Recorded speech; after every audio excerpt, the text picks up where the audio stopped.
ਧੰਨ ਵਾਹਿਗੁਰੂ ਸਾਹਿਬ ਜੀ। ਸ਼ਲੋਕ ਮਰਦਾਨਾ ਪਹਿਲਾ। ਕਲ ਕਲ ਵਾਲੀ ਕਾਮ ਮਦ ਮਨੁਆ ਪੀਵਨ ਹਾਰ। ਕ੍ਰੋਧ ਕਟੋਰੀ ਮੋਹ ਭਰੀ ਪੀ ਲਾਵਾ ਅਹੰਕਾਰ। ਮਜਲਸ ਕੂੜੇ ਲੱਭ ਕੀ ਪੀ ਪੀ ਹੋਏ ਖੁਆਰ। ਕਰਨੀ ਲਾਹਨ ਸਤ ਗੁੜ ਸੱਚ ਸਰਾ ਕਰ ਸਾਰ। ਗੁਣ ਮੰਡੇ ਕਰ ਸੀਲ ਘਿਓ ਸ਼ਰਮ ਮਾਸ ਆਹਾਰ। ਗੁਰਮੁਖ ਪਾਈਐ ਨਾਨਕਾ ਖਾਧੈ ਜਾਹੇ ਬਿਕਾਰ। ਮਰਦਾਨਾ ਪਹਿਲਾ ਕਾਇਆ ਲਾਹਨ ਆਪ ਮਦ ਮਜਲਸ ਤ੍ਰਿਸ਼ਨਾ ਧਾਤ। ਮਨਸਾ ਕਟੋਰੀ ਕੂੜ ਭਰੀ ਪੀ ਲਾਏ ਜਮਕਾਲ। ਇਤ ਮਦ ਪੀਤੈ ਨਾਨਕਾ ਬਹੁਤੇ ਖਟੀਆਂ ਬਿਕਾਰ। ਗਿਆਨ ਗੁੜ ਸਾ ਲਾਹਾ ਮੰਡੇ ਭਉ ਮਾਸ ਆਹਾਰ। ਨਾਨਕ ਇਹ ਭੋਜਨ ਸੱਚ ਹੈ ਸੱਚ ਨਾਮ ਆਧਾਰ। ਵਾਹਿਗੁਰੂ ਜੀ ਕਾ ਖਾਲਸਾ ਵਾਹਿਗੁਰੂ ਜੀ ਕੀ ਫਤਿਹ। ਪਰਮ ਸਨਮਾਨਯੋਗ ਸਤਿਗੁਰੂ ਗੁਰੂ ਗ੍ਰੰਥ ਸਾਹਿਬ ਮਹਾਰਾਜ ਜੀ ਦੀ ਪਾਵਨ ਹਜ਼ੂਰੀ ਦੇ ਅੰਦਰ ਸੁਭਾਏ ਮਾਨ ਸਤਸੰਗੀ ਜਨੋ ਵਡਭਾਗੇ ਹੋ, ਜੋ ਸਤਿਗੁਰਾਂ ਦੀ ਰਹਿਮਤ ਬਖਸ਼ਿਸ਼ ਹਾਸਲ ਕਰ ਰਹੇ ਜੇ। ਚੱਲ ਰਹੀ ਲੜੀਵਾਰ ਬਿਹਾਗੜੇ ਕੀ ਵਾਰ ਦੀ ਪਾਵਨ ਵਿਚਾਰ ਆਪ ਜੀ ਨੇ 12ਵੀਂ ਪੌੜੀ ਦੇ ਨਾਲ ਲੱਗਦੇ ਹੋਏ ਪਹਿਲੇ 2 ਸ਼ਲੋਕਾਂ ਦਾ ਮੂਲ ਪਾਠ ਸਰਵਣ ਕੀਤਾ ਹੈ। ਇਸ ਪੌੜੀ ਦੇ ਨਾਲ 3 ਸ਼ਲੋਕ ਨੇ। ਤਿੰਨੇ ਗੁਰੂ ਨਾਨਕ ਸਾਹਿਬ ਸ਼ਹੀਦੀ ਮਹਾਰਾਜ ਜੀ ਦੀ ਅੰਮ੍ਰਿਤ ਰਸਨਾ ਤੋਂ ਉਚਾਰਨ ਕੀਤੇ ਹੋਏ ਨੇ। ਸ਼ਲੋਕ ਤੀਸਰਾ ਤੇ ਪੌੜੀ ਜਿਹੜੀ ਹੈ ਉਹ ਆਪਾਂ ਛੱਡੀ ਹੈ, ਉਹਦੀ ਕੱਲ੍ਹ ਨੂੰ ਵੀ ਵਿਚਾਰ ਕਰਾਂਗੇ, ਕਿਉਂਕਿ ਜੇ ਇਕੱਠੀ ਕਰਦੇ ਹਾਂ ਤਾਂ ਕਨਸੈਪਟ ਲੰਬੇਰਾ ਬਣ ਜਾਂਦਾ ਹੈ। ਜਿਹੜੇ ਤਿੰਨੇ ਸ਼ਲੋਕ ਨੇ, ਚਲੋ ਅੱਜ ਆਪਾਂ 2 ਦਾ ਪਾਠ ਕੀਤਾ ਹੈ। ਇਹਦੇ ਵਿੱਚ ਗੁਰੂ ਨਾਨਕ ਸਾਹਿਬ ਪਾਤਸ਼ਾਹ ਮਹਾਰਾਜ ਜੀ ਸੱਚ ਦੀ ਸ਼ਰਾਬ ਦੀ ਗੱਲ ਕਰਦੇ ਨੇ। ਇੱਕ ਸ਼ਰਾਬ ਉਹ ਹੈ ਜਿਹੜੀ ਅਸੀਂ ਘਰਾਂ ਦੇ ਵਿੱਚ ਕੱਢ ਕੇ ਪੀਂਦੇ ਹਾਂ। ਉਹਦੇ ਨਾਲ ਮਨੁੱਖ ਦੀ ਮੱਤ ਵੀ ਭ੍ਰਿਸ਼ਟ ਹੁੰਦੀ ਹੈ, ਬੁੱਧੀ ਵੀ ਭ੍ਰਿਸ਼ਟ ਹੁੰਦੀ ਹੈ, ਅਤੇ ਆਪਣੇ ਜੀਵਨ ਦੇ ਵਿੱਚ ਕਈ ਉਲਝਣਾਂ ਦੇ ਵਿੱਚ ਮਨੁੱਖ ਪੈ ਜਾਂਦਾ ਹੈ। ਸਤਿਗੁਰੂ ਕਹਿਣਗੇ ਜੇ ਤੂੰ ਸ਼ਰਾਬ ਪੀਣੀ ਹੈ ਅਤੇ ਤੈਨੂੰ ਕੁਝ ਮੈਂ ਨੁਕਤੇ ਦੇਣਾ, ਇਹਨਾਂ ਚੀਜ਼ਾਂ ਨੂੰ ਆਪਣੇ ਜੀਵਨ ਦਾ ਰਸ ਬਣਾ ਅਤੇ ਜਿਹੜਾ ਉਹ ਤੇਰਾ ਜੀਵਨ ਅਸਲ ਨਾਮ ਰਸ ਦੇ ਵਿੱਚ ਪਹੁੰਚ ਜਾਵੇਗਾ। ਉਹ ਦੋਵੇਂ ਪੱਖ ਨੇ ਅੱਜ ਦੋਵਾਂ ਸ਼ਲੋਕਾਂ ਦੇ ਵਿੱਚ, ਨੈਗੇਟਿਵ ਪੋਜ਼ੀਟਿਵ। ਪਹਿਲਾਂ ਦੁਨਿਆਵੀ ਸ਼ਰਾਬ ਦੀ ਗੱਲ ਹੈ, ਬਾਅਦ ਦੇ ਵਿੱਚ ਗੁਰਮਤਿ ਦੀ ਜੋ ਸਤਿਗੁਰੂ ਉਪਦੇਸ਼ ਕਰਦੇ ਨੇ ਉਹ ਹੈ। ਇਹਨਾਂ ਸ਼ਲੋਕਾਂ ਦਾ ਭਾਵ ਇਹ ਹੈ ਕਿ ਸਾਨੂੰ ਅਸਲੀਅਤ ਦਾ ਪਤਾ ਲੱਗੇ। ਹੁਣ ਦੂਸਰੇ ਪਾਸੇ ਨਾ ਲੈ ਜਾਓ ਕਿ ਬਾਬੇ ਨੇ ਸ਼ਰਾਬ ਕੱਢਣ ਦਾ ਤਰੀਕਾ ਦੱਸ ਦਿੱਤਾ, ਕਿਉਂਕਿ ਉਹ ਤਰੀਕੇ ਸਾਰੇ ਆਉਣੇ ਨੇ। ਸੋ ਇਸ ਕਰਕੇ ਆਪਾਂ ਇਹਦੇ ਵਿੱਚੋਂ ਗੁਰਮਤਿ ਜੋ ਕਹਿੰਦੀ ਹੈ, ਪਹਿਲਾਂ ਮਨਮਤ ਦੇ ਬਾਅਦ ਗੁਰਮਤਿ ਦੇਖਣੀ ਹੈ। ਇਹ 12ਵੀਂ ਪੌੜੀ ਦੇ ਨਾਲ 3 ਸ਼ਲੋਕ ਤਿੰਨੇ ਗੁਰੂ ਨਾਨਕ ਸਾਹਿਬ ਜੀ ਦੇ। ਪਹਿਲਾ ਸ਼ਲੋਕ ਹੈ ਜੀ ਸ਼ਲੋਕ ਮਰਦਾਨਾ ਪਹਿਲਾ। ਇੱਥੇ ਥੋੜ੍ਹਾ ਜਿਹਾ ਮੈਂ ਰੁਕਾਂਗਾ। ਜਿਹੜਾ ਮੈਂ ਪਾਠ ਕੀਤਾ ਸ਼ਲੋਕ ਇੱਥੇ ਜਮਕੀ ਹੈ ਮਰਦਾਨਾ, ਇੱਥੇ ਜਮਕੀ ਹੈ ਪਹਿਲਾ। ਇਹ ਤਿੰਨੇ ਵੱਖੋ ਵੱਖ ਪਾਠ ਕਰਨੇ ਪੈਣਗੇ। ਸਾਨੂੰ ਗੁਰੂ ਗ੍ਰੰਥ ਸਾਹਿਬ ਜੀ ਦਾ ਪਾਵਨ ਜਿਹੜਾ ਉਹ ਸਰੂਪ ਇੱਕ ਵਾਰੀ ਵੇਖਣਾ ਪਵੇਗਾ। ਸਾਡੇ ਕੋਲ दो तरीकों के नाल जिहड़ी वो गुरमत की विचार की जाती है। एक व्याकरण जिन्हां दे विच साडे कालज आउंदे ने, विद्वान आउंदे ने, प्रोफैसर आउंदे ने। एक संप्रदाय जिहदे विच संत महापुरुष आउंदे ने, जिन्हां च टकसाल आउंदी है। अक्सर ज़्यादातर आपां कुछ इहो जिहे नियम ने जां कुछ इहो जिहियां कह देवां उलझनां ने, भुलेखे ने, जिहदे विच इन्हां दोवां दी आपस दे विच राय नहीं रलदी, इन्हां दे उचारण नहीं रलदे, बाणियां दे प्रति विचारधारा भी नहीं रलदी, ते बहुतियां उथानकां भी नहीं रलदियां। जिहड़ियां टकसाल जां संत महापुरुष उथानकां दिंदे ने साखी जोड़ के भी आ श्लोक जां आ शब्द ऐदों उचारण किया गया, उन्होंने जो असी इतिहास की कसवट्टी दे परखते हैं उदों उहदे नाल मेल नहीं खांदे। ये संतां महापुरुषों का अपना तौर तरीका है। जिहड़े व्याकरण दे नाल चलदे ने उन्हां ने, जिहड़े साडे डॉक्टर ने खास करके जिन्हां ने बाणी दा गुरु ग्रंथ साहिब का अध्ययन किया है, बहुत सारिਆਂ ने PhD की हुई है गुरु ग्रंथ साहिब ते, कल्ली कल्ली भाषा के उत्ते साडे कोल सर्च की है। व्याकरण इस चीज़ नूं लैके चलदी है। जिहड़े संप्रदाय ने वो 36 महापुरखों की बाणी गुरु ग्रंथ साहिब दे विच मनदे ने। जिहड़े मिशनरी कह लईए जां आपां कालज वाले कह लीए जां व्याकरण वाले वीर कह लीए, वो 35 महापुरखों की बाणी मनते हैं। गना मैं तुहानूं देना 6 गुरु साहिबाना की बाणी है गुरु ग्रंथ साहिब दे विच, पहले 5 ते एक 9वें पातशाह। 6 ये हो गए, 15 भगतां की बाणी है, 15 ते 6 किन्ने हो गए 21। 11 भट्टां की बाणी है, 21 ते 11 किन्ने हो गए 32। अगे जाके मुश्किल है। जिहड़े व्याकरण वाले ने वो कहिंदे जी 3 सिखां की बाणी है, संप्रदाय कहिंदे ने 4 सिखां की बाणी है। 3 सिख के बराबर ने भाई सत्ता जी, भाई बलवंड जी, एक बाबा सुंदर जी, गुरु अमरदास जी के जिहड़े पुरपोतरे उन्हां दी पीढ़ी दे विचों ने। चौथे नंबर के उत्ते संप्रदाय भाई मरदाना जी का नाम लेंदे ने। वो आ 3 श्लोक ने 12वीं पौड़ी दे विच जिहड़े गुरु नानक साहिब जी के उचारण कीते ने, ते गुरु नानक साहिब जी ने भाई मरदाना जी नूं मुखारबिंद होके ये जदों जिहड़ा संबोधन करके ये श्लोक उचारण कीते ने, ये श्लोक संप्रदाय भाई मरदाने दे मनदे ने। जे उन्हां दे मुताबक मन्नीए ते 36 महापुरखों की बाणी है। जे तुसी इहदा अध्ययन करते जे, मेरे ख्याल च कोई इहो जिहा प्रोफैसर नहीं होवेगा, डॉक्टर नहीं होवेगा जिहड़ा 36 दे नाल सहमत होवे। ज़्यादातर 35 दे नाल सहमति प्रगटाई जाती। आपां इस विषय दे विच नहीं पैना, पर जो गुरमत दे कुछ नियम ने मैं वो तुहाडे नाल साझे कर देना। संप्रदायां दी एक जिहड़ी वो शुरू तो धारणा चलती है भी जो महापुरखों ने कह दिता लकीर दे फकीर हो गए, उन्होंने सत्य करके मन लिया जाता है, घोख पड़ताल नहीं की जाती कभी भी। जे महापुरखों ने कहा भी उत्तों सेर डिगे, स्वर्गां दे फल डिगे, तो सत्य करके मान लिया, जकारे छड़ दिते, ओके रिपोर्ट है, कोई गल नहीं। पर जिहड़ा सर्च करता है बंदा जां यूनीवर्सिटी दे विच जां कालजां दे विच, वो आपस दे विच मेल नहीं करता। हरेक डॉक्टर की आपो अपनी राय है, उसकी अपनी अपनी मत के मुताबक अपनी अपनी वो सर्च पिया करता। इस करके ये गल याद रखियो, जो गुरबाणी का अध्ययन किया जाता है, गुरबाणी के बड़े पक्ष ने। इस काव्य रचना भी है, इस भाषा का भी जिक्र है। याद रखियो ये छंदाबंदी भी है, ये बोलियां का भी जिक्र है, ये उप बोलियां भी आउंदियां ने। ये उस वेले का जो फोग चलता सी वो भी है। ये रुत्तां थित्तां दे बारे भी है। मैं एक बार कहा सी किसी भी सबजैक्ट का स्टूडेंट होवे, उन्होंने गुरु ग्रंथ साहिब नूं ध्यान ना पढ़े, उन्होंने अपने विषय के नाल कुछ ना कुछ संबंधित जरूर बाणी च मिल जाएगा। इन्ने कीमती रतन ने गुरु ग्रंथ साहिब दे विच।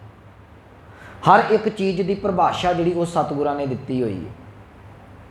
जो असी ये बाणी का रूप देखते हैं तो बाणी जिहड़ी है वो कभी भी सीमा दे विच नहीं आउंदी। एक विद्वान लिखदा है, एक बुलारा जदों भी बोलता है, विद्वान लिख के कहता जी मेरी क्षमता खत्म है, बाणी अगाध बोध है। बुलारा भी इहो गल कहता कि मैं अपने शब्दों के विच रख दिता जो गुरु का ज्ञान सी, पर ये तो बहुत कुछ गां है, मैनू सारा कुछ नॉलेज नहीं, सारा ज्ञान नहीं, क्योंकि बाणी अगाध बोध आपां कहंदे। तो जे अगाध बोध है फिर आप एक चीज़ ते किवें रुक सकते हैं। ਹੁਣ ਜਦੋਂ ਤੁਸੀਂ ਗੁਰੂ ਗ੍ਰੰਥ ਸਾਹਿਬ ਦੇ ਵੱਲ ਬੜੇ ਧਿਆਨ ਦੇ ਨਾਲ ਵੇਖੋਗੇ ਨਾ, ਚਲੋ ਇਹ ਸੰਪਾਦਨਾ ਦਾ ਦਿਨ ਨਿਕਲ ਗਏ ਪਿਛਲੇ, ਮੈਂ ਉਦੋਂ ਅਰਜ਼ ਕੀਤੀ ਸੀ, ਜਿਹੜਾ ਵੀ ਗੁਰੂ ਵਿਅਕਤੀ ਜਾਂ ਕੋਈ ਭਗਤ ਸਹਿਬਾਨ ਬਾਣੀ ਰਚਦਾ ਹੈ ਨਾ, ਉਹ ਆਪਣਾ ਥੱਲੇ ਨਾਮ ਦਿੰਦਾ ਹੈ। ਕਬੀਰ ਸਾਹਿਬ ਦੀ ਬਾਣੀ ਪੜ੍ਹੋਗੇ, ਕਬੀਰ ਸਾਹਿਬ ਦਾ ਨਾਮ ਹੈ। ਭੱਟਾਂ ਦੀ ਬਾਣੀ ਪੜ੍ਹੋਗੇ, ਭੱਟਾਂ ਦਾ ਨਾਮ ਹੈ। ਗੁਰਸਿੱਖਾਂ ਦੀ ਬਾਣੀ ਪੜ੍ਹੋਗੇ, ਉਹਨਾਂ ਦਾ ਨਾਮ ਹੈ। ਬਾਬਾ ਸੁੰਦਰ ਜੀ, ਉਹ ਨਾਮ ਆਉਂਦਾ ਹੈ। ਸੱਤਾ ਬਲਵੰਡ ਜੀ ਦੀ ਵਾਰ ਦੇ ਉੱਤੇ ਬਕਾਇਦਾ ਗੁਰੂ ਅਰਜਨ ਸਾਹਿਬ ਜੀ ਨੇ ਲਿਖਿਆ ਹੋਇਆ। ਪਰ ਜਦੋਂ ਗੁਰੂ ਸਾਹਿਬ ਦੀ ਬਾਣੀ ਪੜ੍ਹਦੇ ਆ, ਗੁਰੂ ਯਾਦ ਰੱਖਿਓ ਸਿੱਖ ਦਾ ਇੱਕੋ ਹੀ ਹੈ।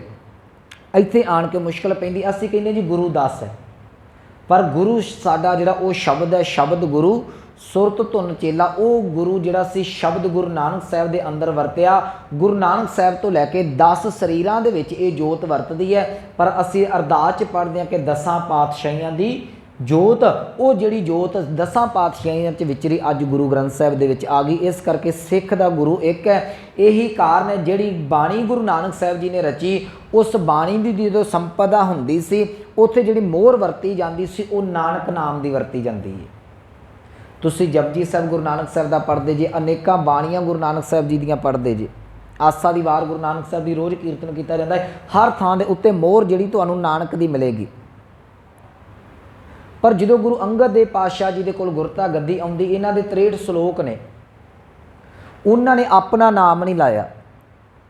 ਜੇ ਸਰੀਰ ਵੱਖੋ ਵੱਖ ਹੁੰਦੇ, ਜਿਵੇਂ ਭਗਤ ਸਾਹਿਬਾਨਾਂ ਦੇ ਸਰੀਰ ਵੱਖੋ ਵੱਖ ਸਨ, ਸਿਧਾਂਤ ਆਪੋ ਆਪਣੇ ਨੇ, ਫਲਸਫਾ ਇੱਕ ਹੈ, ਉੱਥੇ ਨਾਮ ਅਲੱਗ ਹੋ ਸਕਦਾ ਸੀ। ਪਰ ਇੱਥੇ ਅੰਗਦ ਉਹਨਾਂ ਚਿਰ ਸਨ, ਭਾਈ ਲੈਣਾ ਉਹਨਾਂ ਚਿਰ ਸਨ, ਜਿੰਨਾ ਚਿਰ ਗੁਰੂ ਨਾਨਕ ਦੀ ਜੋਤ ਨਹੀਂ ਸੀ ਪ੍ਰਵੇਸ਼ ਕੀਤੀ। ਜਦੋਂ ਜੋਤ ਗੁਰੂ ਨਾਨਕ ਸਾਹਿਬ ਦੀ ਆ ਗਈ, ਬਾਣੀ ਕਹਿੰਦੀ ਹੈ ਜੋਤ ਓਹਾ ਜੁਗਤ ਸਾਏ, ਸ਼ਹਿ ਕਾਇਆ ਫੇਰ ਪਲਟੀਐ, ਕਾਇਆ ਪਲਟ ਗਈ, ਜੋਤ ਗੁਰੂ ਨਾਨਕ ਸਾਹਿਬ ਦੀ ਸੀ। ਇਸ ਕਰਕੇ ਉਹੀਓ ਜਿਹੜੀ ਨਾਨਕ ਨਾਮ ਦੀ ਮੋਹਰ ਸੀ, ਉਹ ਗੁਰੂ ਅੰਗਦ ਦੇਵ ਜੀ ਨੇ ਵੀ ਵਰਤੀ। ਗੁਰੂ ਅੰਗਦ ਦੇਵ ਮਹਾਰਾਜ ਜੀ ਦੇ 63 ਸ਼ਲੋਕਾਂ ਦੇ ਵਿੱਚ ਤੁਹਾਨੂੰ ਅੰਗਦ ਸ਼ਬਦ ਨਹੀਂ ਮਿਲੇਗਾ, ਨਾਨਕ ਸ਼ਬਦ ਮਿਲੇਗਾ। ਉਹੀਓ ਜੋਤ ਗੁਰੂ ਅਮਰਦਾਸ ਜੀ ਦੇ ਕੋਲ ਆਈ। ਗੁਰੂ ਅਮਰਦਾਸ ਜੀ ਨੇ ਵੀ ਆਪਣਾ ਨਾਮ ਨਹੀਂ ਵਰਤਿਆ, ਕਿਉਂਕਿ ਹੁਣ ਅੰਦਰ ਜੋਤ ਸੀ ਨਾਨਕ ਦੀ, ਉੱਥੇ ਵੀ ਮੋਹਰ ਨਾਨਕ ਦੀ ਰਹੀ। ਇਹ 6 ਜਿਹੜੇ ਗੁਰੂ ਸਾਹਿਬ ਨੇ, 6 ਗੁਰੂ ਸਾਹਿਬਾਨਾਂ ਦੇ ਕੋਲ ਜਦੋਂ ਬਾਣੀ ਰਚਦੇ ਨੇ, ਮੋਹਰ ਕੇਵਲ ਤੇ ਕੇਵਲ ਨਾਨਕ ਦੀ ਹੈ। ਇਹਨਾਂ ਤੋਂ ਲੈਦਾ ਇਹ ਨਾਨਕ ਦੀ ਮੋਹਰ ਹੋਰ ਕੋਈ ਨਹੀਂ ਸੀ ਵਰਤ ਸਕਦਾ।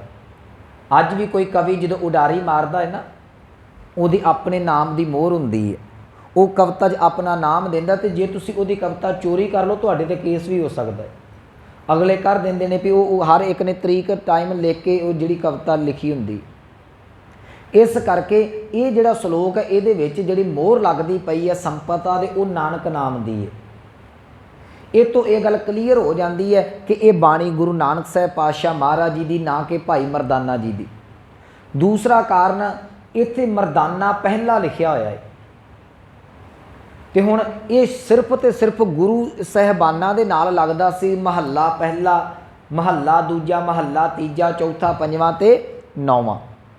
ਮਹੱਲੇ ਦਾ ਅਰਥ ਹੈ ਸਰੀਰ। ਕੋਈ ਇਹਨੂੰ ਮਹਿਲਾ ਪੜ੍ਹਦਾ ਹੈ, ਕੁਝ ਮਹੱਲਾ ਪੜ੍ਹਦੇ ਨੇ।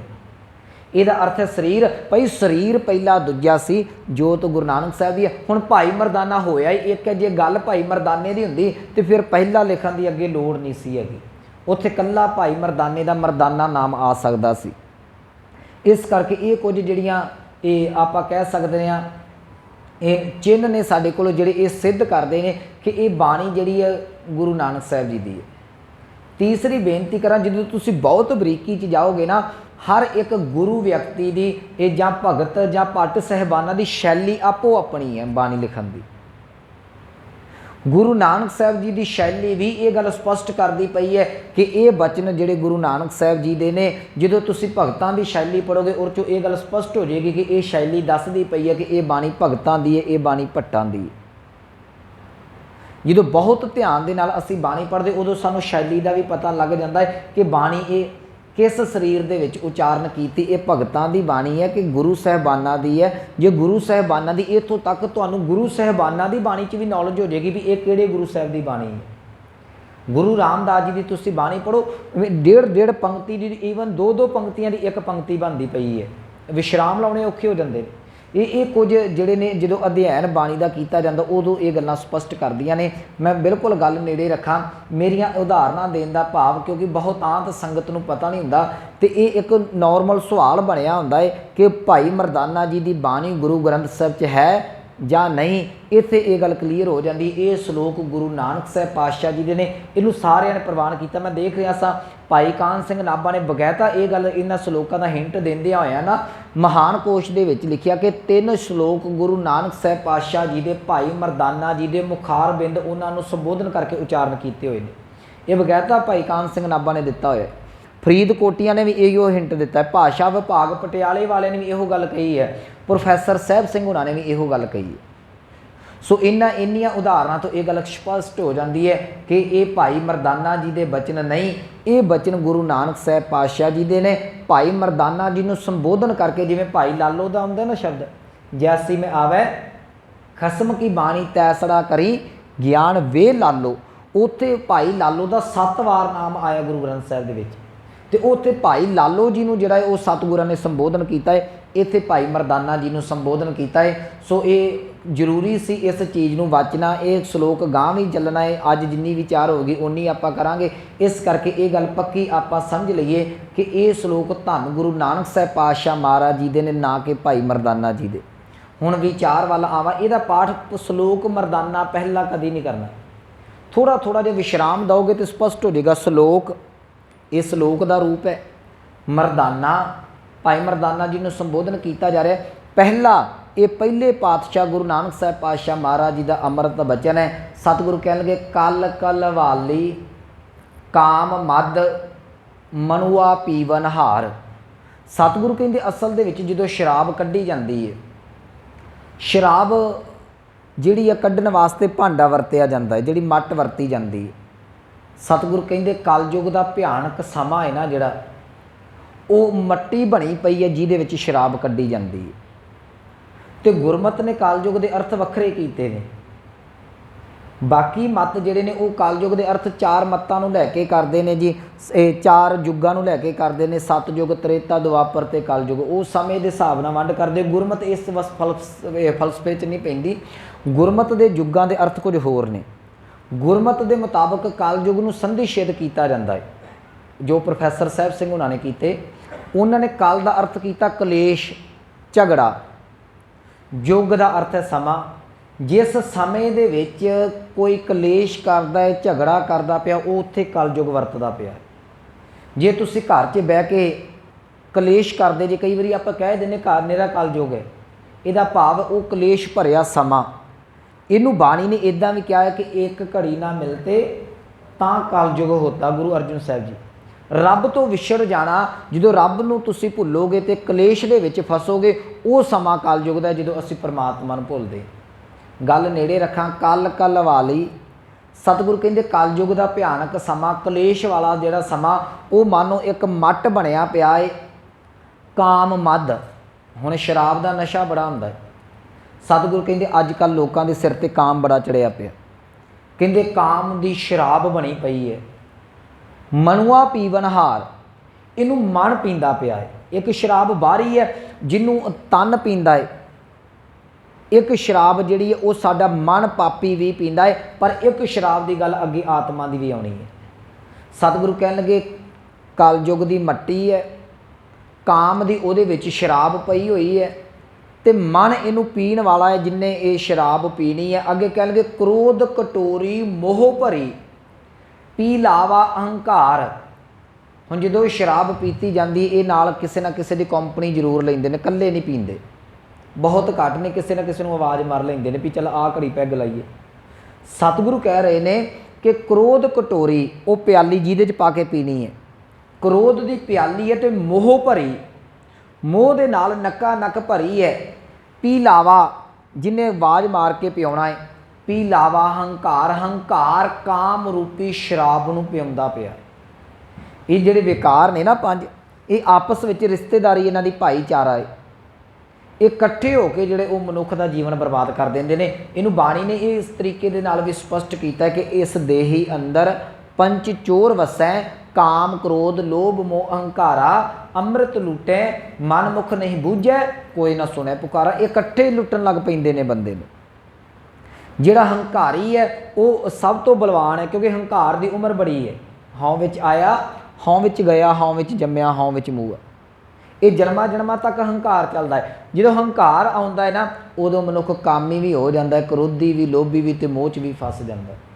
ਸਤਿਗੁਰੂ ਕਹਿੰਦੇ ਇਹ ਜਿਹੜੀ ਕ੍ਰੋਧ ਦੇ ਵਿੱਚ, ਕਟੋਰੀ ਦੇ ਵਿੱਚ ਜਿਹੜੀ ਮੋਹ ਦੀ ਸ਼ਰਾਬ ਹੈ ਨਾ, ਕਾਮ ਰੂਪੀ ਸ਼ਰਾਬ ਜਿਹੜੀ ਹੈ ਇਸ ਕਟੋਰੀ 'ਚ ਪਈ ਹੋਈ ਹੈ। ਅਤੇ ਇਹਨੂੰ ਜਿਹੜਾ ਹੰਕਾਰ ਪਿਲਾਉਣ ਵਾਲਾ ਹੈ, ਜਿਹੜਾ ਆਵਾਜ਼ਾਂ ਮਾਰ ਮਾਰ ਕੇ ਪਿਆਉਂਦਾ ਪਿਆ ਹੈ, ਅੱਗੇ ਸਤਿਗੁਰੂ ਕਹਿ ਲਗੇ ਮਜਲਸ ਕੂੜੇ ਲੱਭ ਕੇ। ਇੱਥੇ ਪੈਰ 'ਚ ਬਿੰਦੀ ਲਾ ਕੇ ਆਪਾਂ ਉਚਾਰਨ ਕਰਾਂਗੇ। ਮਜਲਸ ਇਹ ਅਰਬੀ ਭਾਸ਼ਾ ਦਾ ਸ਼ਬਦ ਹੈ। ਇਹਦਾ ਅਰਥ ਹੈ ਮਹਿਫਲ। ਦੋ ਅਰਥ ਕੀਤੇ ਨੇ ਮਹਾਨ ਕੋਸ਼ ਦੇ ਵਿੱਚ। ਇੱਕ ਕੱਢਿਆ ਜੀ ਜਲੂਸ ਬਿਠਾਉਣ ਦੀ ਥਾਂ, ਜਿੱਥੇ ਚਾਰ ਬੰਦੇ ਬੈਠਣੇ ਹੁੰਦੇ ਨੇ। ਮੈਂ ਜਲੂਸ ਦੇ ਅਰਥ ਉਦੋਂ ਵੀ ਕੀਤੇ ਸਨ, ਜਲਾਓ। ਦੂਜਾ ਅਰਥ ਹੈ ਮਹਿਫਲ। ਆਪਾਂ ਮਹਿਫਲ ਕਹਿ ਦਿੰਦੇ, ਅਰਬੀ ਦੇ ਵਿੱਚ ਇਹਨੂੰ ਮਜਲਸ ਕਿਹਾ ਜਾਂਦਾ। ਕਹਿਣਗੇ ਮਜਲਸ ਕੂੜੇ ਲੱਭ ਕੇ।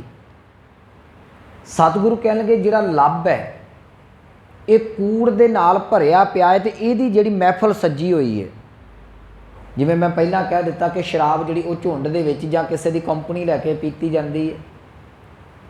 ਸਤਿਗੁਰੂ ਕਹਿੰਦੇ ਜਿਹੜੀ ਸ਼ਰਾਬ ਪੀਣ ਵਾਸਤੇ ਮਹਿਫਲ ਲੱਗੀ ਹੈ, ਉਹ ਲੱਭ ਦੀ ਲਾਈ ਹੋਈ ਹੈ। ਪੀ ਪੀ ਹੋਏ ਖੁਆਰ, ਅਤੇ ਕਾਮ ਰੂਪੀ ਸ਼ਰਾਬ ਨੂੰ ਜਿਹੜਾ ਹੈ, ਹੰਕਾਰ ਜਿਹੜਾ ਪਲਾਵਾ ਬਣਿਆ ਪਿਆ ਹੈ, ਇਹਨੂੰ ਮਨ ਪਾਪੀ ਪੀ ਪੀ ਕੇ ਖੁਆਰ ਹੁੰਦੇ ਪਏ ਨੇ। ਅਤੇ ਅੱਜ ਤੱਕ ਤੁਸੀਂ ਦੇਸ਼ ਦਾ, ਖਾਸ ਕਰਕੇ ਹਿੰਦੁਸਤਾਨ ਦਾ ਇਤਿਹਾਸ ਪੜ੍ਹ ਕੇ ਵੇਖ ਲਿਓ, ਇਹਦੇ ਪਤਤ ਹੋਣ ਦੇ ਜਿਹੜੇ ਕਾਰਨ, ਗੁਲਾਮ ਹੋਣ ਦੇ ਕਾਰਨ ਹੀ ਦੋ ਨਿਕਲਦੇ ਨੇ। ਇੱਕ ਇਹ ਸ਼ਰਾਬੀ ਸਨ, ਦੂਜੇ ਇਹ ਜਿਹੜੇ ਸਨ ਇਹ ਕਰੈਕਟਰਲੈਸ ਸਨ। ਹੋਰ ਕੋਈ ਕਾਰਨ ਨਹੀਂ ਸੀ। ਇਹ ਜਦੋਂ ਦੋ ਚੀਜ਼ਾਂ ਸਾਡੇ ਕੋਲ ਇਕੱਠੀਆਂ ਆ ਜਾਂਦੀਆਂ ਨੇ ਨਾ, ਮਨੁੱਖ ਸ਼ਰਾਬੀ ਹੋਵੇਗਾ ਨਾਲ ਵਿਕਾਰੀ ਵੀ ਹੋਵੇਗਾ, ਇਹ ਚੀਜ਼ਾਂ ਆ ਜਾਂਦੀਆਂ ਨੇ ਅਤੇ ਬੰਦਾ ਜਿਹੜਾ ਉਹ ਤਰੱਕੀ ਕਰਨੋਂ ਖਤਮ ਹੋ ਜਾਂਦਾ ਹੈ।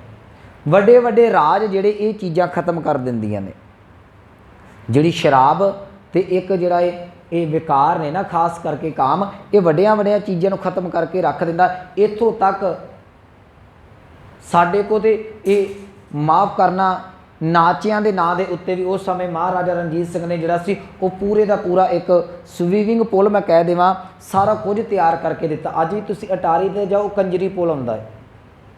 ਇਹੋ ਜਿਹਾ ਹਾਲ ਸੀ ਰਾਜਿਆਂ ਮਹਾਰਾਜਿਆਂ ਦਾ ਵੀ ਇਹ ਸਾਰੇ ਜਿੰਨੇ ਰਾਜੇ ਮਹਾਰਾਜੇ ਨੇ ਬਹੁਤਾਂਤ ਦੇ ਵਿੱਚ ਉਹ ਇਹਨਾਂ ਚੀਜ਼ਾਂ ਦੇ ਵਿੱਚ ਗਰਕ ਹੁੰਦੇ ਸਨ। ਇਹਨਾਂ ਤੋਂ ਬਿਨਾਂ ਮਨੁੱਖ ਨਿਰਦਈ ਪੁਣਾ ਨਹੀਂ ਵਰਤ ਸਕਦਾ। ਨਿਰਦਈ ਹੋਣ ਦੇ ਕਾਰਨ ਹੀ ਇਹੋ ਨੇ, ਅਤੇ ਰਾਜੇ ਹਾਕਮ ਜਿਹੜੇ ਉਹ ਨਿਰਦਈ ਹੁੰਦੇ ਨੇ, ਕਿਉਂਕਿ ਸ਼ਰਾਬ ਪੀ ਕੇ ਬੰਦਾ ਆਪੇ ਨੂੰ ਭੁੱਲ ਜਾਂਦਾ। ਅੱਜ ਜੋ ਸਾਡੇ ਕੋਲ ਸਰਕਾਰਾਂ ਨੇ ਉਹਨਾਂ ਦਾ ਵੀ ਇਹੋ ਹਾਲ ਹੈ। ਹੁਣ ਤਾਂ ਸਰਕਾਰਾਂ ਨੇ ਜਿਹੜੇ ਨੇ ਉਹ ਠੇਕਿਆਂ ਦੇ ਲਾਇਸੈਂਸ ਹੀ ਬੜੇ ਸੌਖੇ ਕਰ ਦਿੱਤੇ ਨੇ ਵੀ ਜਿਹੜਾ ਬਚ ਗਿਆ ਉਹਨੂੰ ਵੀ ਰਹਿੰਦੇ ਖੂਨ ਦੇ ਨੂੰ ਪਿਆ ਕੇ ਮਾਰ ਦਿਓ। ਤੁਸੀਂ ਯਾਦ ਰੱਖਿਓ, ਸਿਰਫ ਮੈਂ 1 ਮਿੰਟ ਬੇਨਤੀ ਕਰ ਦੇਵਾਂ, ਪੰਜਾਬ ਨੂੰ ਸ਼ਰਾਬ ਦੇ ਨਾਂ ਦੇ ਉੱਤੇ ਰੱਜ ਕੇ ਬਦਨਾਮ ਕੀਤਾ ਗਿਆ। ਮੈਨੂੰ ਯਾਦ ਹੈ ਆ ਜੂਨ ਦੇ ਵਿੱਚ ਵੀ ਮੈਂ ਅਰਜ਼ ਕੀਤੀ ਸੀ, ਜਿਹੜੇ ਲੋਕ ਅੱਜ ਕਲਾਕਾਰਾਂ ਨੂੰ ਪ੍ਰਮੋਟ ਕਰਦੇ ਨੇ, ਪਿਛੋਕੜ ਵੇਖ ਕੇ ਜ਼ਰੂਰ ਫੋਲਿਓ ਤੁਸੀਂ 84 ਦਾ। ਉਹਦੇ ਤੋਂ ਬਾਅਦ ਜਿਹੜੇ ਆਹ ਕਲਾਕਾਰ ਨੇ ਪੁਰਾਣੇ ਜਿਹੜੇ ਖਤਮ ਹੋ ਗਏ, ਇਹਨਾਂ ਨੂੰ ਬਿਲਕੁਲ ਹਾਇਰ ਕਰਕੇ ਪੰਜਾਬ ਦੇ ਵਿੱਚ ਵਾੜਿਆ ਗਿਆ ਸੀ ਤਾਂ ਜੋ ਜਿਹੜੇ ਬਚ ਗਏ ਨੇ ਉਹਨਾਂ ਦਾ ਗਾਂ ਬੀਜ ਨਾਸ਼ ਕੀਤਾ ਜਾਵੇ। ਉਹਨਾਂ ਲੋਕਾਂ ਨੇ ਗਾਣੇ ਵੀ ਬਣਾਏ ਕਿ ਜਿਹੜਾ ਪੰਜਾਬ ਆਪਣਾ ਹੋਵੇ। ਮੈਂ ਗਾਣਾ ਤਾਂ ਨਹੀਂ ਬੋਲਦਾ, ਅਰਥ ਜੇ ਘੁਮਾ ਦਿੰਦਾ ਨਾ, ਆਪਣਾ ਪੰਜਾਬ ਤੇ ਘਰ ਦੀ ਸ਼ਰਾਬ ਹੋਵੇ। ਸਮਝ ਗਏ ਹੋਗੇ ਗੁਰਦਾਸ ਮਾਨ ਵਰਗੇ। ਇਹੋ ਜਿਹੇ ਲੋਕਾਂ ਨੇ ਪੰਜਾਬ ਨੂੰ ਸ਼ਰਾਬ ਦੇ ਨਾਂ 'ਤੇ ਬਦਨਾਮ ਕਰ ਦਿੱਤਾ। ਪੰਜਾਬ ਸ਼ਰਾਬੀ ਨਹੀਂ ਸੀ। ਪੰਜਾਬ ਦਾ ਆਪਣੀ ਜਿਹੜੀ ਸਵੇਰ ਦੀ ਖੁਰਾਕ ਇਹ ਲੱਸੀ ਦਾ ਹੁੰਦੀ ਸੀ। ਸਵੇਰੇ ਜਾਣਾ, ਪਰੌਂਠੇ ਲੈਣੇ, ਪਰੌਂਠਿਆਂ ਦੇ ਉੱਤੇ ਮੱਖਣ ਅਤੇ ਨਾਲ ਲੱਸੀ ਦਾ ਛੰਨਾ ਹੁੰਦਾ ਸੀ।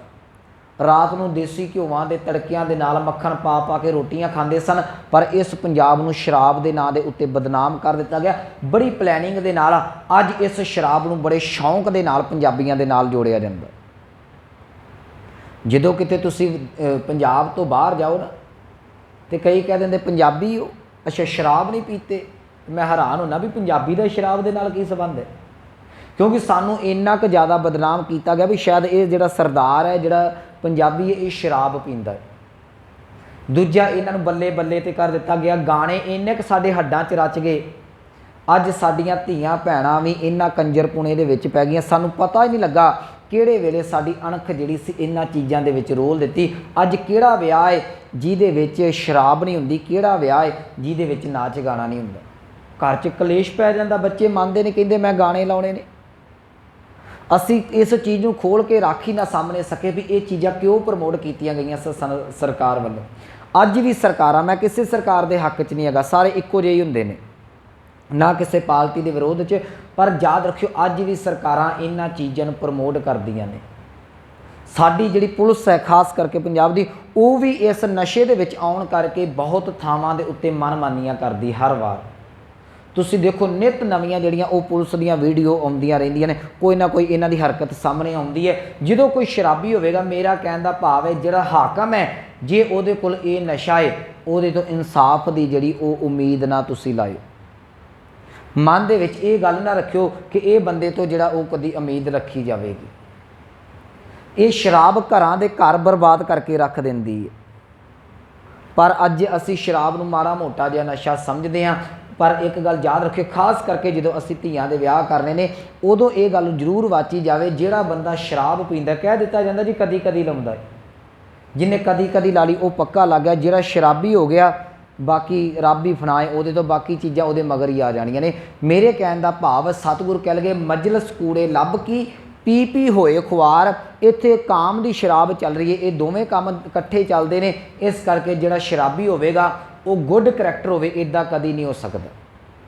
ਅੰਕੜੇ ਫੋਲਦੇ ਨਹੀਂ ਆਪਾਂ, ਕਿਤੇ ਫੋਲ ਕੇ ਵੇਖੋ, ਜਦੋਂ ਵੱਡੇ ਵੱਡੇ ਟੈਸਟ ਹੁੰਦੇ ਨੇ, ਬਹੁਤ ਸਾਰੇ ਅੰਕੜੇ ਸਾਂਝੇ ਕੀਤੇ ਜਾਂਦੇ ਨੇ, ਪੁੱਛੇ ਜਾਂਦੇ ਨੇ ਵੱਡੇ ਵੱਡੇ ਟੈਸਟਾਂ ਦੇ ਵਿੱਚ ਕਿ ਆਹ ਦੇਸ਼ ਦਾ ਜਾਂ ਆਹ ਕੰਟਰੀ ਦਾ ਜਾਂ ਆਹ ਜ਼ਿਲ੍ਹਾ ਜਿਹੜਾ ਇਹਦੇ ਇਸ ਪ੍ਰਥਾ ਕੀ ਅੰਕੜੇ ਨੇ।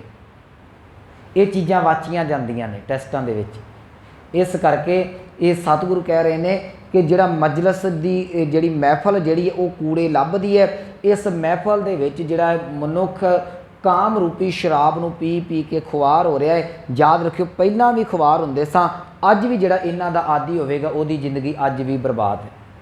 ਅੱਗੇ ਚੱਲੀਏ, ਸਤਿਗੁਰੂ ਜੀ ਕਹਿਣ ਲੱਗੇ, ਭਲਿਆ ਜੇ ਤੂੰ ਚਾਹੁੰਦਾ ਹੈ ਕਿ ਮੈਂ ਆਪਣੇ ਜੀਵਨ ਨੂੰ ਬਚਾਵਾਂ ਤੇ ਇੱਕ ਕੰਮ ਕਰ, ਕਰਨੀ ਲਾਹਣ। ਲਾਹਣ ਦਾ ਅੱਖਰੀ ਅਰਥ ਹੁੰਦਾ ਹੈ ਜੀ ਇਹ ਪਾਣੀ, ਉਹਦੇ ਵਿੱਚ ਗੁੜ, ਸੱਕ ਪਾ ਦਿੱਤੇ ਜਾਂਦੇ ਨੇ, ਸਵਾਦ ਦੇ ਮੁਤਾਬਕ ਸੰਤਰੇ ਪਾ ਦਿੱਤੇ ਜਾਂਦੇ ਨੇ, ਅੰਗੂਰ ਪਾ ਦਿੱਤੇ ਜਾਂਦੇ ਨੇ, ਲਾਚੀਆਂ ਪਾ ਦਿੱਤੀਆਂ ਜਾਂਦੀਆਂ ਨੇ। ਹੁਣ ਇਹ ਨਾ ਕਹਦੇ ਬਾਬਾ ਗਨਾਉਣ ਲੱਗ ਪਏ, ਪਤਾ ਨਹੀਂ ਕੀ ਚੱਕਰ ਹੈ। ਇਹ ਚੀਜ਼ਾਂ ਕੁਝ ਪਾਈਆਂ ਜਾਂਦੀਆਂ ਨੇ, ਬਾਕੀ ਆਪਣੀ ਮਰਜ਼ੀ ਦੇ ਮੁਤਾਬਕ ਕਈ ਕੁਝ ਵਾਧਾ ਘਾਟਾ ਵੀ ਪਾਇਆ ਜਾਂਦਾ ਹੈ। ਉਹ ਜਦੋਂ ਸਾਰਾ ਮਟੀਰੀਅਲ ਇਕੱਠਾ ਕਰ ਦਿੱਤਾ ਜਾਂਦਾ ਉਹਨੂੰ ਲਾਹਣ ਕਹਿੰਦੇ ਨੇ। ਇੱਥੇ ਨਾਣੇ ਨੂੰ ਸਿਹਾਰੀ ਹੈ ਲਾਹਣ ਦੇ, ਇਹਦਾ ਅਰਥ ਕਰਾਂਗੇ ਲਾਹਣ ਕੱਢਣ ਵਾਲਾ ਭਾਂਡਾ। ਇਹ ਇੱਕ ਸਪੈਸ਼ਲ ਤਰੀਕੇ ਦੇ ਨਾਲ ਭਾਫ ਦੇ ਨਾਲ ਖਿੱਚੀ ਜਾਂਦੀ ਹੈ ਨਾ, ਤਾਂ ਨੂੰ ਇਹਨੂੰ ਬਾਅਦ 'ਚ ਰੂੜੀ 'ਚ ਨੱਪ ਦਿੱਤਾ ਜਾਂਦਾ ਹੈ। ਇੱਥੋਂ ਤੱਕ ਮੈਂ ਪੜ੍ਹ ਕੇ ਹੈਰਾਨ ਹੋਇਆ, ਕਈ ਦੇਸ਼ਾਂ ਦੇ ਵਿੱਚ ਬੋਤਲਾਂ 'ਚ ਬਣਾ ਕੇ ਸਮੁੰਦਰ ਦੇ ਵਿੱਚ ਕਈ ਸਾਲਾਂ ਦੇ ਸ਼ਰਾਬ ਸੁੱਟੀ ਹੋਈ, ਤੇ ਉਹ ਬੜੀ ਮਹਿੰਗੀ ਵਿਕਦੀ ਹੈ ਤੇ ਲਾਹਣ ਹੀ ਹੈ। ਇੱਕ ਤੇ ਚਲੋ ਪਤਾ ਨਹੀਂ ਅੱਗੇ 150-200 ਕਿੰਨੇ ਦੀ ਪੀਂਦੇ ਤੁਸੀਂ, ਇਹ ਇੱਕ ਬੜੀ ਮਹਿੰਗੀ ਹਜ਼ਾਰਾਂ ਦੇ ਹਿਸਾਬ ਦੇ ਨਾਲ, ਡਾਲਰਾਂ ਹਜ਼ਾਰਾਂ ਪਾਉਂਡਾਂ ਦੀ ਆਉਂਦੀ ਹੈ, ਜਿਹੜੀ ਕਈ ਸਾਲਾਂ ਤੋਂ ਸਮੁੰਦਰਾਂ ਦੇ ਵਿੱਚ ਸੁੱਟੀ ਪਈ ਹੈ। ਇਹੋ ਜਿਹਾ ਵੀ ਦੁਨੀਆ ਦੇ ਉੱਤੇ ਹਾਲ ਹੈ। ਸਤਿਗੁਰੂ ਕਹਿਣ ਲੱਗੇ ਇਹ ਮੈਂ ਲਾਹਣ ਦੇ ਅਰਥ ਕੀਤੇ ਨੇ। ਕਹਿਣ ਲੱਗੇ ਕਰਨੀ ਲਾਹਣ, ਕਹਿਣ ਲੱਗੇ ਭਲਿਆ ਆਪਣੇ ਉੱਚੇ ਸੁੱਚੇ ਜੀਵਨ ਨੂੰ ਤੂੰ ਲਾਹਣ ਬਣਾ, ਉਹ ਭਾਂਡਾ ਬਣਾ ਜਿਹਦੇ ਵਿੱਚੋਂ ਸ਼ਰਾਬ ਨਿਕਲਣੀ ਹੈ। ਨਿਕਲਣੀ ਤੇ ਭਾਂਡੇ ਦੇ ਰਾਹੀਂ ਹੈ ਨਾ। ਉੱਚਾ ਸੁੱਚਾ ਜੀਵਨ ਬਣਾਏਗਾ ਤੇ ਉੱਚੇ ਸੁੱਚੇ ਜੀਵਨ ਦੇ ਵਿੱਚੋਂ ਚੰਗੀ ਗੱਲ ਹੀ ਨਿਕਲੇਗੀ ਨਾ। ਜੇ ਹੁਣ ਭਾਂਡੇ 'ਚ ਤੂੰ ਗੰਦ ਮੰਦ ਪਾਇਆ ਤੇ ਉਹ ਚੀਜ਼ ਨਿਕਲੀਆਂ, ਜੋ ਜੀ ਹੋਏ ਸੋ ਉਗਵੈ ਮੋਹਕਾ ਕਹਿਆ ਵਾਓ, ਜੋ ਅੰਦਰ ਪਾਏਗਾ ਨਿਕਲਣਾ ਉਹ ਹੀ ਹੈ। ਕਰਨੀ ਲਾਹਣ, ਉੱਚੇ ਸੁੱਚੇ ਜੀਵਨ ਨੂੰ ਲਾਹਣ ਬਣਾ, ਸੱਤ ਗੁੜ ਤੇ ਸੱਚ ਦਾ ਗੁੜ ਬਣਾ, ਤੇਰੇ ਜੀਵਨ ਦੇ ਵਿੱਚ ਸੱਚ ਹੋਵੇ। ਹੁਣ ਗੁੜ ਮਿਠਾਸ ਦਿੰਦਾ ਹੈ। ਸਤਿਗੁਰੂ ਕਹਿਣਗੇ ਉੱਚੇ ਸੁੱਚੇ ਜੀਵਨ ਦਾ, ਸੱਤ ਦਾ ਜਿਹੜਾ ਹੈ ਨਾ, ਸੱਚ ਬੋਲਣ ਦਾ ਤੂੰ ਗੁੜ ਬਣਾ। ਸੱਚ ਸਰਾ ਕਰ ਸਾਰ, ਸਰਾ ਕਹਿੰਦੇ ਨੇ ਸ਼ਰਾਬ ਨੂੰ, ਸਾਰ ਦਾ ਅਰਥ ਹੈ ਸ੍ਰੇਸ਼ਟ ਚੰਗੀ। ਕਹਿੰਦੇ ਮਾੜੀ ਸ਼ਰਾਬ ਨਾ ਬਣਾਵੀਂ, ਤੂੰ ਇੱਦਾਂ ਕਰ, ਸੱਚ ਸਰਾ ਕਰ ਸਾਰ, ਸੱਚੇ ਪ੍ਰਭੂ ਦੇ ਨਾਮ ਨੂੰ ਅਸਲ ਦੇ ਵਿੱਚ ਸ਼ਰਾਬ ਬਣਾ। ਗੁਣ ਮੰਡੇ, ਮੰਡੇ ਦਾ ਅਰਥ ਹੈ ਰੋਟੀਆਂ, ਵੈਸੇ ਇਹਨਾਂ ਦਾ ਅਰਥ ਸੁੱਕੀਆਂ ਰੋਟੀਆਂ ਹੁੰਦਾ ਹੈ। ਇੱਕ ਤੇ ਰੋਟੀ ਤਾਜ਼ੀ ਹੈ, ਇੱਕ ਬਈ ਰੋਟੀ ਹੋ ਜਾਂਦੀ ਜਿਹੜੀ ਆਕੜ ਜਾਂਦੀ ਹੈ ਨਾ, ਕਿਉਂਕਿ ਪੁਰਾਣੇ ਸਮਿਆਂ ਦੇ ਵਿੱਚ ਛਿੱਕੂ ਹੁੰਦੇ ਸਨ। ਅੱਜ ਰੋਟੀ ਵਾਲੇ ਟਿਫਨ ਨੇ ਉਹਨਾਂ 'ਚ ਰੋਟੀ ਕੂਲੀ ਰਹਿੰਦੀ ਹੈ ਅਤੇ ਛਿੱਕੂਆਂ ਦੇ ਵਿੱਚ ਪੌਣੇ 'ਚ ਲਵੇਟਣੀ, ਉਦੋਂ ਤਾਂ ਲਿਫਾਫੇ ਵੀ ਨਹੀਂ, ਉਹ ਸੁੱਕ ਜਾਂਦੀ ਸੀ ਰੋਟੀ। ਜਦੋਂ ਆਕੜ ਜਾਂਦੀ ਸੀ ਤੇ ਉਹਨੂੰ ਮੰਡੇ ਕਿਹਾ ਜਾਂਦਾ ਸੀ। ਤੁਸੀਂ ਹੋਰ ਇਹਨੂੰ ਬਰੀਕੀ 'ਚ ਜਾਓ, ਜਦੋਂ ਆਪਾਂ ਪਿੰਡਾਂ 'ਚ ਦੇਖਦੇ ਹਾਂ ਤੇ ਸੁੱਕੀ ਰੋਟੀ ਨੂੰ ਨਾ ਇਹ ਲੂਣ ਲਾ ਕੇ ਘਿਓ ਲਾ ਕੇ ਤਵੇ ਦੇ ਉੱਤੇ ਸੇਕ ਕੇ ਖਾਧਾ ਜਾਂਦਾ ਸੀ, ਬਿਲਕੁਲ ਆਕੜ ਜਾਂਦੀ, ਉਹ ਸਵਾਦ ਬੜੀ ਹੁੰਦੀ ਸੀ, ਉਹਨੂੰ ਮੰਡੇ ਕਿਹਾ ਜਾਂਦਾ ਹੈ। ਇੱਥੇ ਅਰਥ ਸਿੱਧਾ ਜਿਹਾ ਮੈਂ ਕਰ ਦੇਵਾਂ ਰੋਟੀਆਂ, ਕਿਉਂਕਿ ਹਰ ਇੱਕ ਇਲਾਕੇ ਦੇ ਵਿੱਚ ਆਪੋ ਆਪਣੇ ਸ਼ਬਦਾਂ ਦੇ ਆਪੋ ਆਪਣੇ ਅਰਥ ਨੇ। ਖੈਰ ਸਤਿਗੁਰੂ ਕਹਿਣਗੇ ਗੁਣ ਮੰਡੇ, ਕਹਿਣਗੇ ਚੰਗੇ ਗੁਣਾਂ ਨੂੰ ਰੋਟੀਆਂ ਬਣਾ ਕਰ ਸੀਲ ਘਿਓ। ਹੁਣ ਉੱਤੇ ਮੰਡੇ ਤਾਂ ਤਿਆਰ ਹੋਣੇ ਨੇ, ਘਿਓ ਲੱਗਣਾ ਹੈ। ਤੇ ਕਹਿੰਦੇ ਉੱਚੇ ਸੁੱਚੇ ਜੀਵਨ ਦਾ ਸੀਲ ਸੁਭਾਅ ਦਾ ਜਿਹੜਾ ਉਹ ਘਿਓ ਬਣਾ। ਗੁਣ ਮੰਡੇ ਕਰ ਸੀਲ ਘਿਓ, ਚੰਗੇ ਗੁਣਾਂ ਦੀ ਰੋਟੀ ਤੇ ਉੱਤੇ ਸੀਲ ਸੰਜਮ ਦਾ ਘਿਓ ਬਣਾ। ਸ਼ਰਮ ਮਾਸ ਆਹਾਰ, ਆਹਾਰ ਕਹਿੰਦੇ ਨੇ ਭੋਜਨ ਨੂੰ। ਸ਼ਰਮ ਦਾ ਅਰਥ ਹੈ ਸ਼ਰਮ ਹਿਆ। ਕਹਿੰਦੇ ਤੈਨੂੰ ਸ਼ਰਮ ਹਿਆ ਆ ਜਾਵੇ, ਤੈਨੂੰ ਕਿਤੇ ਚੰਗੇ ਮਾੜੇ ਦੀ ਪਛਾਣ ਹੋ ਜਾਵੇ। ਅੱਜ ਤੇ ਸਾਡੇ 'ਚ ਸ਼ਰਮ ਹਿਆ ਰਹੀ ਨਹੀਂ ਨਾ। ਮਾफ़ ਕਰਨਾ ਪਹਿਲਾਂ ਪਿਓ ਦੇ ਵਿੱਚ ਹੁੰਦੀ ਸੀ ਤੇ ਗਾਂ ਬੱਚਿਆਂ 'ਚ ਆਉਂਦੀ ਸੀ। ਅੱਜ ਪਿਓ 'ਚ ਨਹੀਂ ਹੈਗੀ ਤੇ ਬੱਚਿਆਂ 'ਚ ਕਿੱਥੋਂ ਆਵੇਗੀ। ਤੇ ਇਹ ਗੱਲ ਪੱਕੀ ਹੈ, ਜਿਹੜਾ ਪਿਓ ਸ਼ਰਾਬ ਪੀਂਦਾ ਉਹ ਬੋਲੀ ਕਿੱਦਾਂ ਦੀ ਹੈ ਘਰਾਂ ਦੇ ਵਿੱਚ, ਨਾ ਵੇਖਦਾ ਮੇਰੀ ਧੀ ਬੈਠੀ ਹੈ, ਨਾ ਵੇਖਦਾ ਨਹੁੰ ਬੈਠੀ ਹੈ। ਤੁਸੀਂ ਕੀ ਉਹ ਤੋਂ ਆਸ ਰੱਖੋਗੇ ਕਿ ਉਹ ਧੀ ਉੱਦਾਂ ਉਹਦੀ ਕਿੱਦਾਂ ਦੀ ਨਿਕਲੇਗੀ ਤੇ ਉਹਦਾ ਪੁੱਤ ਕਿੱਦਾਂ ਦਾ ਨਿਕਲੇਗਾ। ਆਪਾਂ ਦੇਖਦੇ ਹਾਂ ਅਕਸਰ, ਮੈਂ ਪਿੰਡ 'ਚ ਹੀ ਰਹਿੰਦਾ, ਸ਼ਰਾਬੀ ਬੰਦੇ ਦੇ ਸ਼ਬਦ ਕਿੱਦਾਂ ਦੇ ਹੁੰਦੇ ਨੇ। ਤੇ ਜਿਹੜੀ ਪਿੰਡਾਂ ਦੀ ਸ਼ਰਾਬ, ਇਹ ਤਾਂ ਬਹੁਤ ਹੀ ਮਾੜੀ ਹੈ। ਸਾਨੂੰ ਸ਼ਰਮ ਆ ਜਾਂਦੀ ਲਾਗੋਂ ਦੀ। ਕਈ ਸੁਸਾਈਡ, ਹੁਣ ਜਾਤ ਪਾਤ 'ਚ ਨਹੀਂ ਮੈਂ ਪੈਂਦਾ, ਪਰ ਕਈ ਘਰਾਣੇ ਇੱਦਾਂ ਦੇ ਹੁੰਦੇ ਨੇ, ਉਹ ਉਹਨਾਂ ਲਾਗੋਂ ਲੰਘਣ ਲੱਗੇ ਸ਼ਰਮ ਆ ਜਾਂਦੀ। ਇਹੋ ਜਿਹੀ ਸ਼ਬਦਾਵਲੀ ਆਪਣੀਆਂ ਧੀਆਂ ਨੂੰ ਬੋਲ ਜਾਂਦੇ ਨੇ। ਸ਼ਰਮ ਹੈ ਅਸੀਂ ਵੇਚ ਕੇ ਖਾ ਲਈ। ਪਹਿਲਾਂ ਪਿਓ ਨੇ ਖਾਧੀ, ਅੱਧੀ ਪਜੱਦੀ ਮਾਂ ਨੇ ਖਾ ਲਈ। ਹੁਣ ਜਿੱਥੇ ਮਾਂ ਵੀ ਬੇਸ਼ਰਮ ਹੋ ਗਈ, ਮਾਫ਼ ਕਰਨਾ ਪਿਓ ਵੀ ਬੇਸ਼ਰਮ ਹੋ ਗਿਆ, ਉੱਥੇ ਧੀ ਪੁੱਤ ਤੋਂ ਕੀ ਆਸ ਰੱਖੋਗੇ। ਜਿਹੜੀ ਮਾਂ ਨੂੰ ਸ਼ਰਮ ਨਹੀਂ ਸੀ ਸਹੁਰੇ ਸਾਹਮਣੇ ਕਿੱਦਾਂ ਰਹਿਣਾ, ਉਹ ਧੀ ਦੇ ਸਿਰ 'ਤੇ ਚੁੰਨੀ ਕਿੱਥੋਂ ਲੱਭ ਲੋਗੇ ਤੁਸੀਂ?